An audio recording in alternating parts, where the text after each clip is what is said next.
नमस्कार दोस्तों, आप सभी का मेरे चैनल पर स्वागत है। और आज मैं एक बहुत ही सीरियस और बहुत ही एक कॉमन हर घर में देखने जाने वाला विषय उठा रही हूँ, बात करना चाहती हूँ। बच्चों की शिक्षा।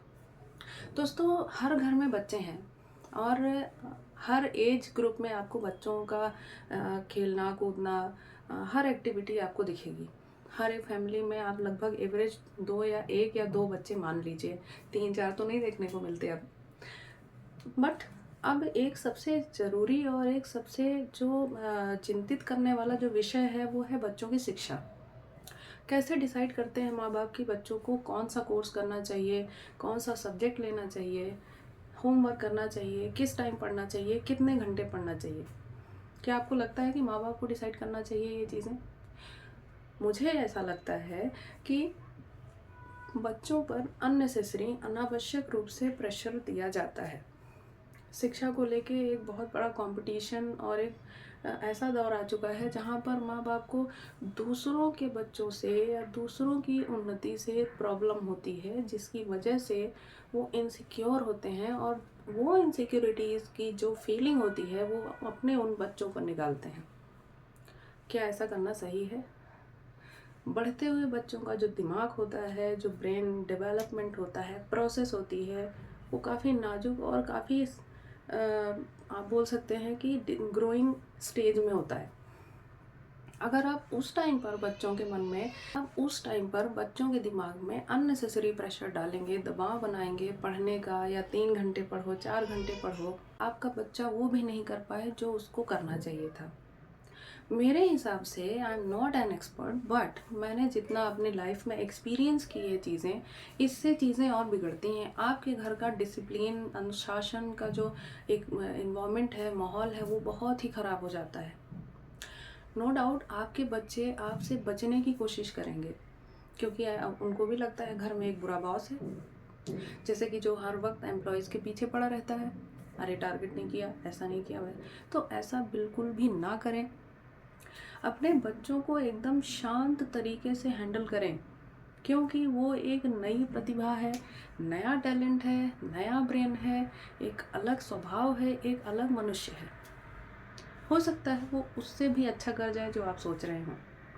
बहुत सारे माँ बाप को मैं, ये तो डॉक्टर बनेगा, ये इंजीनियर बनेगा। कैसे? उसको जो बनना है आप उसको तय करने दीजिए कि उसको क्या बनना है।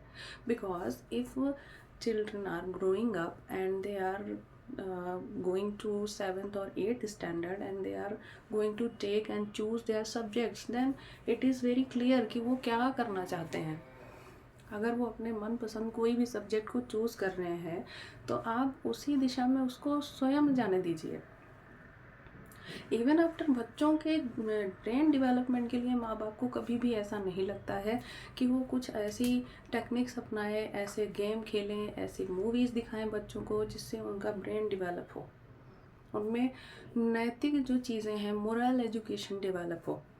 क्यों बच्चे सोसाइटी से इतने कट के रहने लगते हैं?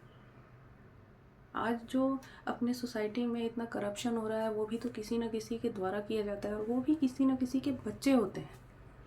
तो हम में क्या कुछ कमी है? मुझे ऐसा लगता है कि बहुत सारी कमी हमारे अंदर है। जब हम बच्चे बड़े होते हैं, हमें क्या चीज़ें करनी चाहिए, क्या नहीं करनी चाहिए, इस चीज़ का शायद हमें थोड़ा सा स्टडी करने की, इसलिए अपने बच्चों को आसपास हो रही चीज़ों से अवगत कराएं, वाकिफ़ कराएं। अगर कोई दुर्घटना होती है, कोई अच्छी चीज़ होती है, कोई त्यौहार आ रहा है, वो क्यों होता है, क्यों मनाया जाता है, उसके पीछे का हिस्ट्री क्या है, तो सांस्कृतिक तरीके से अपने ट्रेडिशन, सिविलाइजेशंस के बारे में भी आपको बच्चों को बताना चाहिए।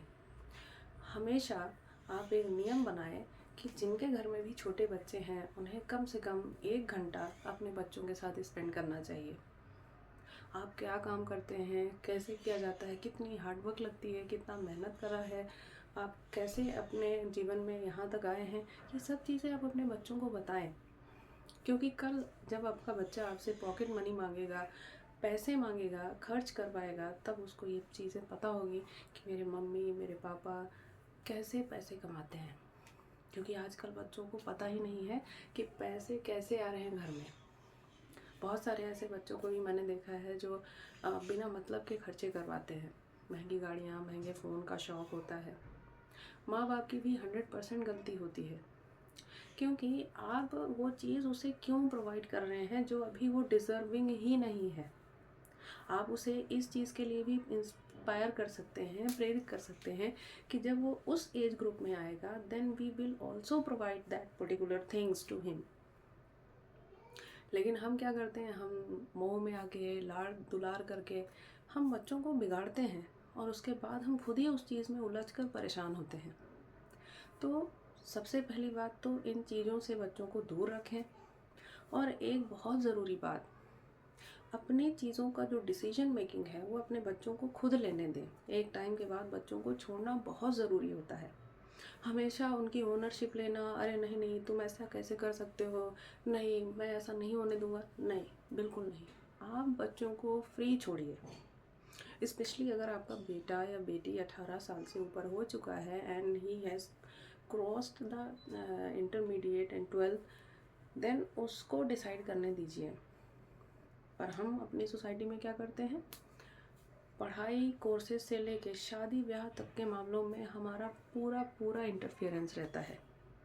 उसका रिज़ल्ट ऐसा होता है कि ना बच्चों का करियर अच्छे से ग्रो हो पाता है, ना उनकी शादीशुदा ज़िंदगी अच्छे से चल पाती है।